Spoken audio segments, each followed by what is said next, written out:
Open হবে, ওই দিন কবর ওপেন হবে রে, যেই দিন আকাশটা ভেঙে যাবে আর তারকাগুলো বিক্ষিপ্ত হয়ে জোরে জোরে পড়বে, সমুদ্র উদ্গীরিত হয়ে যাবে। ওই দিনটার কোনো দিন নয়, ওই দিনটা হলো বন্ধ কিয়ামতের দিন।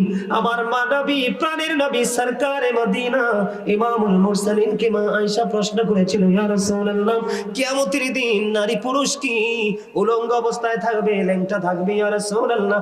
নবী বললেন, হ্যাঁ ইয়া রাসূলুল্লাহ, নারী পুরুষ যদি উভয় যদি উলঙ্গ থাকে, ল্যাংটা থাকে, একজন কি আরেকজনের দিকে নজর দিবে না? আমার নবী বললেন, আয়েশা রে, এত ভয়ঙ্কর হবে রে আয়েশা সেই দিনটা, কেউ কারো দিকে নজর দেওয়ার মতো সেই চিন্তাও করতে পারবে না। আওয়াজ করে বলুন আল্লাহু আকবার।